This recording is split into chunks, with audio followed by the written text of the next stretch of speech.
Alright everyone, welcome back to the channel. Today I'm bringing you a pure Salamangreat deck profile. Salamangreat is a huge fan favourite. It's a deck that I would highly advise if you're just learning the game. It's extremely cheap and it's super competitive. It's one of those annoying decks that is so consistent, even if it gets hand trapped or whatever. It is so good.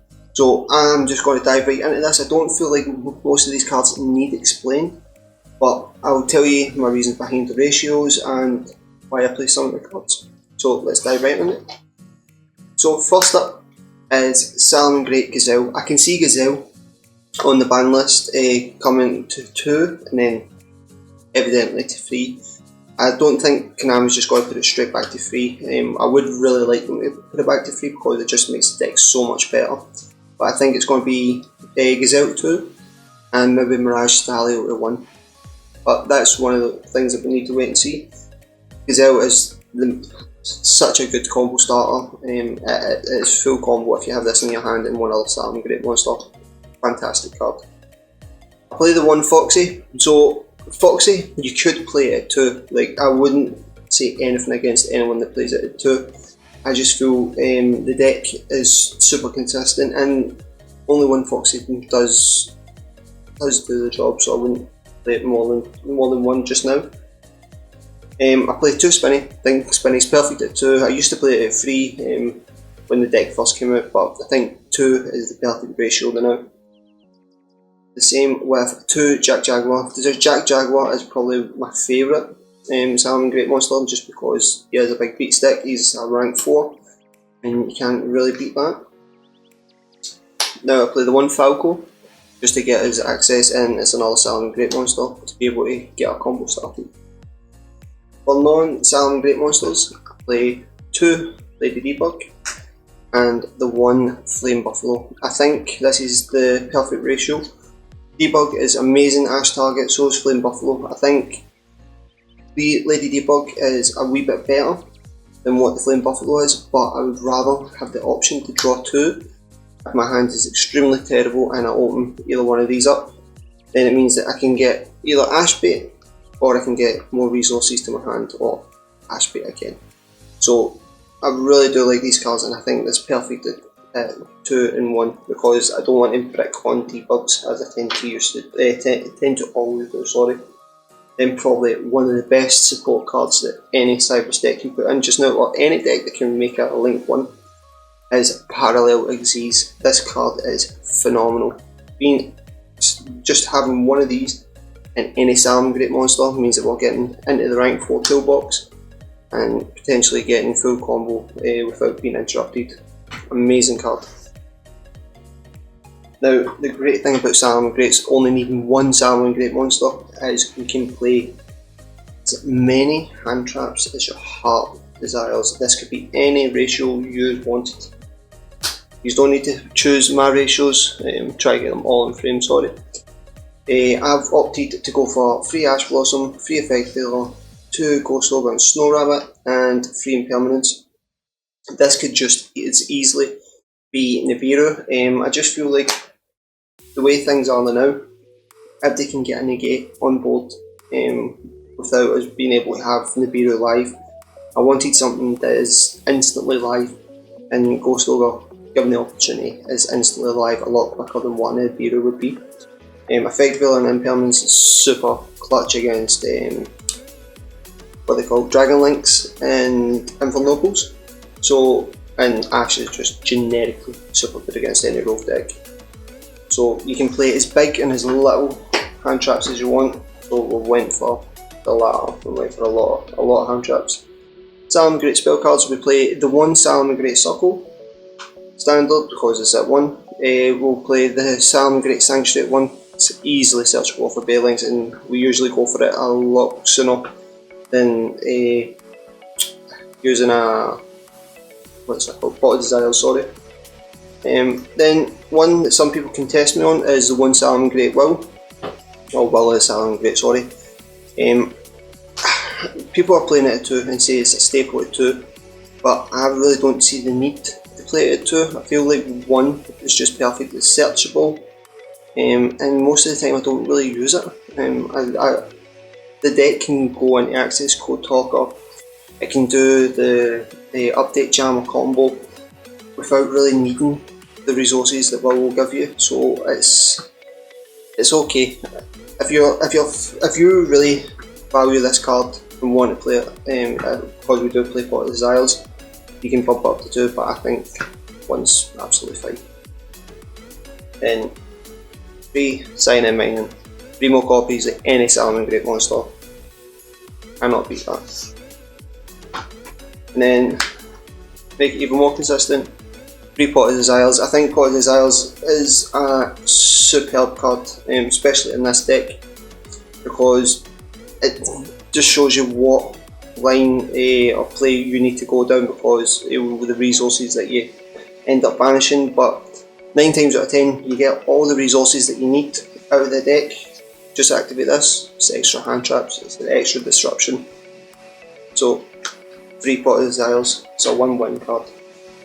Now for the more expensive cards, I play 2 triple tactical talents. This card is phenomenal, especially in this deck. With having the access to the rank 4 toolbox, we can get different floodgates like Abyss Dweller, Gooska, things like that, and getting the hand information and the hand grip of what team the deck playing against.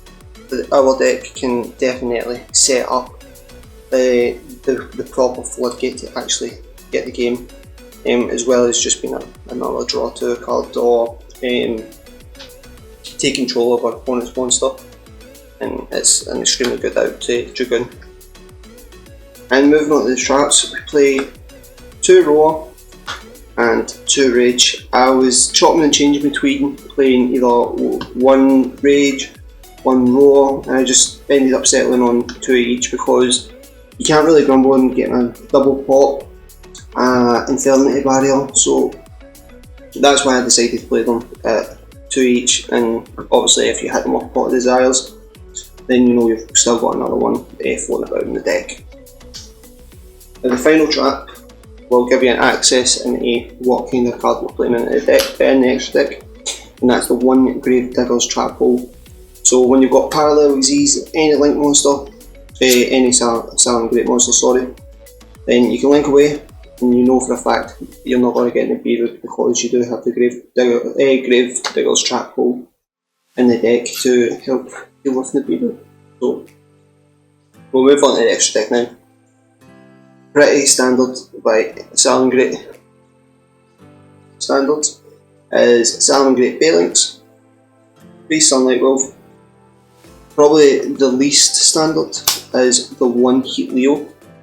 I don't feel the need to play 2 Heat Leo. I know people will say, but you just link it off with the Sanctuary, get the second spin. But the thing about that is, if you have access to Access Code Talker, no pun intended, I'll be honest, you're going to be going that route anyway, and that is the main route that you want to go down. I really don't feel the need to have Heat Leo. Heat Leo for me is cuttable now.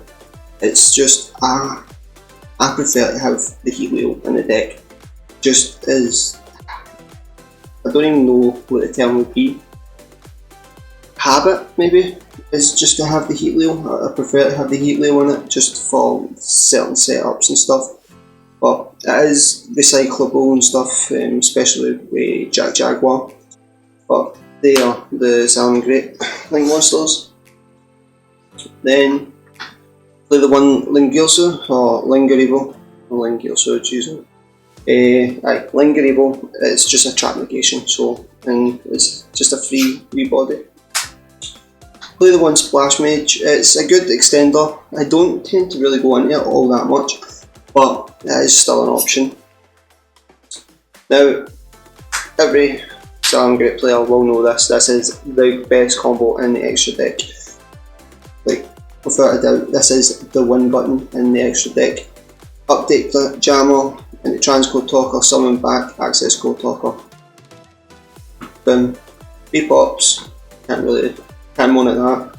And a big bastard to start pumping into your opponent with. That just got a wee bit more serial than what I was expecting, so I do apologise. XYZ's play the one with Fleisure, I didn't know that was coming. Then we play the one Baguska as well. So Baguska is such a good floodgate. If you have used triple tactical talents and you know exactly what your opponent's playing and you know they need some monster effects, then Baguska is the main floodgate for the extra deck. And then finally I play the one Abyss Dweller. So I did actually have Abyss Dweller cut, and I did have the second Sunlight Wolf in, but the way Phantom Rage coming out, there is huge resurgence in Phantom Knights, and what better card to deal with Phantom Knights than Abyss Dweller. So this is why this card merited coming back, and I feel like now a lot more people are going to be Grave centric and stuff again, so Abyss Dweller is just the daddy floodgate for that kind of play style. So that is the deck profile, everyone. Thank you so much for watching. If you have any tips or any spicy takes or anything that you want to say to me that might help improve the deck in the future, then please feel free to let me know down in the comment section below. Please feel free to follow me on Twitter, Instagram. The details are down in the link description below. And if this profile can get, I don't know, say about 15 likes, yeah, I think 15 likes is fine, then I'll do what I think is the more competitive version in Salamangreat Dogmatica. I think it is more viable in the current meta. Everything's getting Dogmatica fun right now, and I just feel like it just puts Salamangreat back up a couple of tiers. So if you want to see that deck profile, then please give the video a like. Please remember to subscribe. We're almost at 300 subscribers. If we can get above that, that would be absolutely amazing. So yeah, please remember to subscribe, comment, like, and just enjoy the profile. Thanks everybody. Peace.